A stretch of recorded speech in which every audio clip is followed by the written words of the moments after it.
কারণ আমরা দেখতে পাচ্ছি যে আমাদের মতো দেশগুলোর সবচেয়ে মেধাবী ছাত্রছাত্রীরা বা এরা ওখানে চলে যাচ্ছে, ওখানে থেকে যাচ্ছে, এবং এই প্রক্রিয়াটা বন্ধ হলে হয়তো তারা নিজের দেশেই থাকবে, দেশের প্রতি ফিরে আসবে।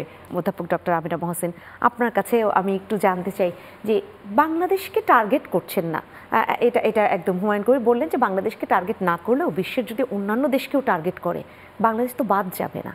সেখানে আমাদের মতো একটা ছোট দেশ, আমরা তো প্রতিক্রিয়াও জানাতে পারবো না।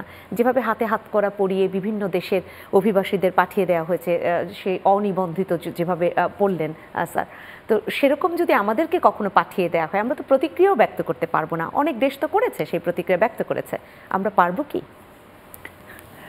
ধন্যবাদ আপনাকে। দেখেন, প্রতিক্রিয়া ব্যক্ত করতে পারবো না সে ব্যাপারে আমার মনে হয় আমি সেটার সাথে একমত না। আমার মনে হয় প্রতিক্রিয়া ব্যক্ত করার যথেষ্ট মানে স্পেস আছে, স্কোপ আছে। পারছে না, বড় দেশগুলো দেখাচ্ছে সেটা পারছে না, সেটা অন্য কথা। মানে পারছে না বলে কোনো কথা নেই।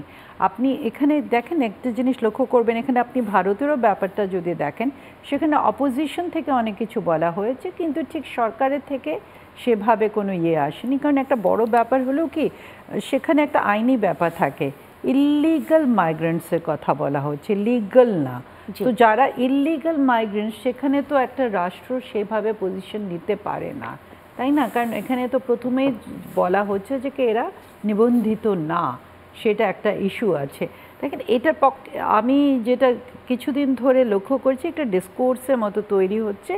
অনেকে বলছে যে কি এটার ফলে অনেকটা ব্রেন ড্রেন কমে যাবে, সেই ইস্যুটাও উঠে আসছে, হ্যাঁ, যে ব্রেন ড্রেন কমবে।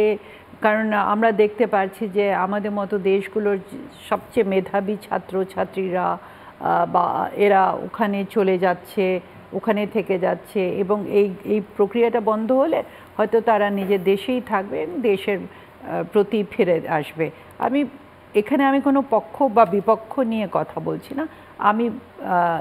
What I am trying to say is that এ ধরনের তর্ক বিতর্কগুলো আছে। এখন আমরা যদি দেখি, আমি যদি ইস্যুসগুলোকে ধরি, এখানে আমার কাছে যেটা সবচেয়ে আমার কাছে অ্যালার্মিং মনে হয়, ট্রাম্প আসার ফলে যেটা, এবং যে নীতিগুলো সে নিচ্ছে, সেটার পেছনে তো একটা আদর্শ কাজ করছে, তাই না? আদর্শ মানে কি, আমি পজিটিভ সেন্সে বলছি না, আমি নেগেটিভ সেন্সে বলছি, তার একটা ইডিওলজি।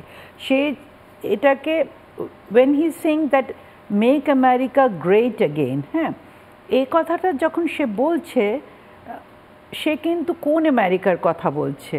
যেটা শ্বেতাঙ্গ, হোয়াইট আমেরিকা, তাদের কথায় সে কিন্তু বলছে।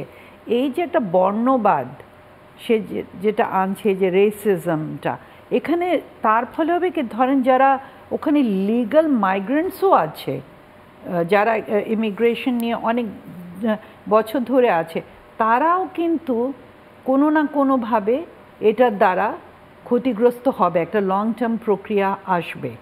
এই জিনিসগুলো কিন্তু এক ধরনের একটা বর্ণবাদিত্ব, আপনি একটা সমাজে কিন্তু সেটার বীজ আপনি বপন করে দিচ্ছেন, এবং সেখানে যারা আছে তারা একটা ঠিক, আমি নিজেই দেখতে পারছি, এটা অ্যাম্বাসেডর হুমায়ুন কবিরও ভালো বলতে পারবেন, যে তারা কিন্তু এক ধরনের শঙ্কায় আছে যে তাহলে সামাজিকভাবে, একটা সমাজে যখন অস্থিরতা কাজ করে, তখন কিন্তু যারা ওখানকার না, তারা বেশি একদম ধরেন জন্মগত, what I am trying to say, the first generation, কিংবা যারা বাইরে থেকে গিয়ে সেটেল করেছে, তাদের জন্য কিন্তু খুব একটা নিরাপদ স্থান সেটা থাকে না।